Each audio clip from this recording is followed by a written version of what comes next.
Hello, I'm Michael Glass from the FXcast Market Analysis team, and this is our market analysis for Friday, July 8, 2011.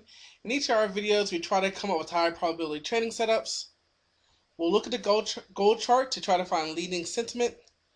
We'll come up with a low volatility watch list, an inside bar watch list, and we'll review the economic calendar to see what can affect our open potential trades. As always, please send your comments and feedback to analysis@fxcast.com.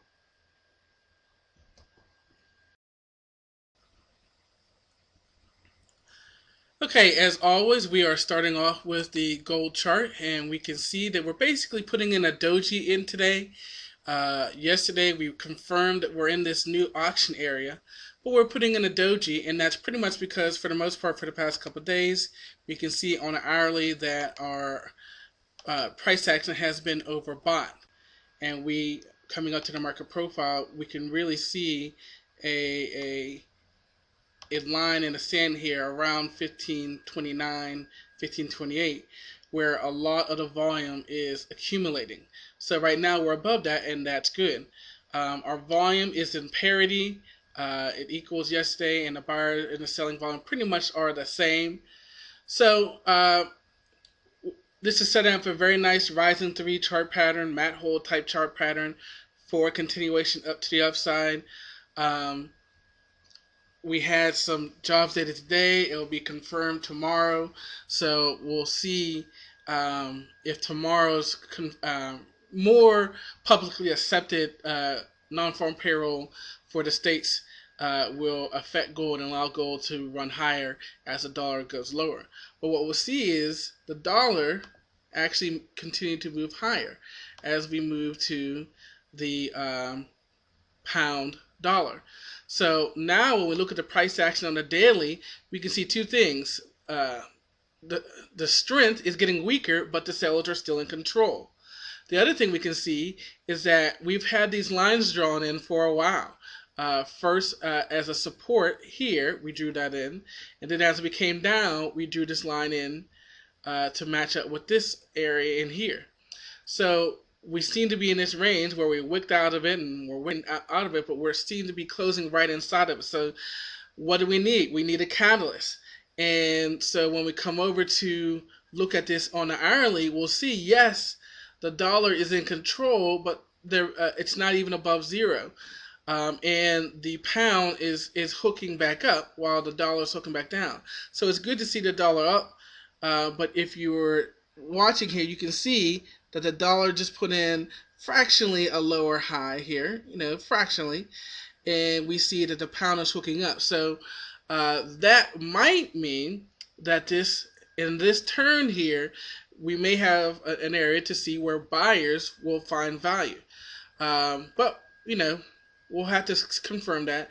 We can see that we are away from our long-term moving average. We are in a buy zone, so that does support that, but we'll wait for confirmation from our final indicator. As we switch to the euro dollar, you can see the wedge that we're still watching. We pushed down, we did wick down a little bit here, and if we really were looking at this, where this wick is here, I bet you it matches up with what's going on here. You see we got some wicks here, wicks here, wicks here, support here. So notice that that's where the buyers came in and found value.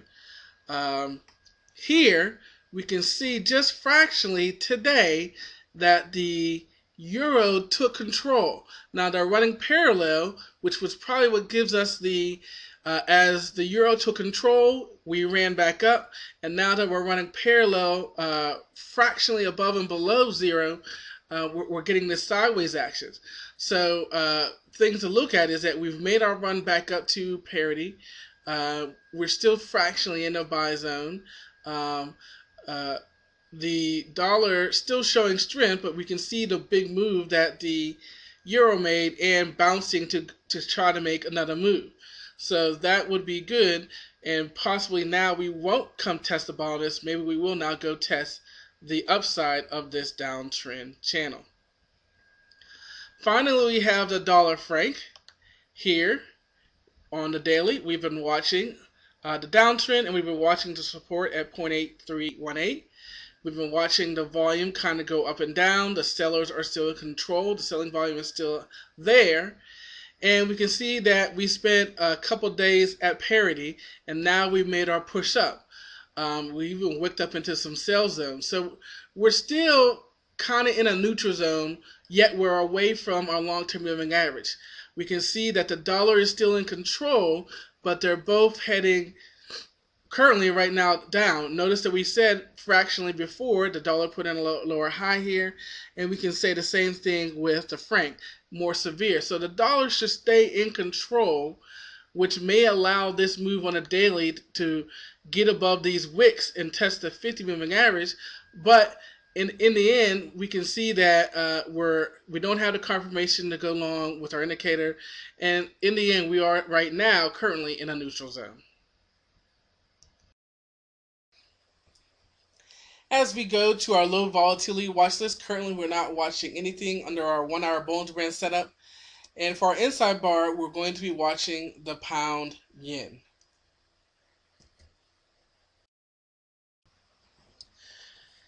As we take a look at the economic calendar, some things should jump out at you.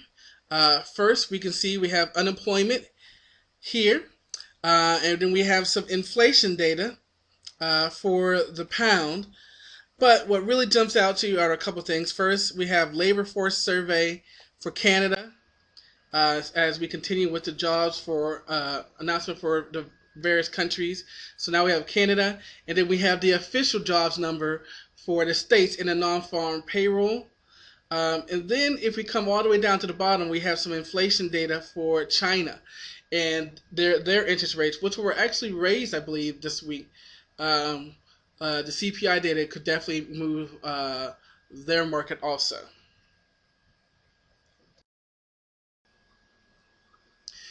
We would like to thank you for watching our FXcast market analysis. As we continue to improve and make adjustments so that you're getting value from our videos, we want you to take the time to give us feedback, give us comments, send us questions about what you would like to see in our videos, and you can send those comments and feedbacks to analysis@fxcast.com, or you can post to our daily forum. Thanks, guys, and I'll see you next time.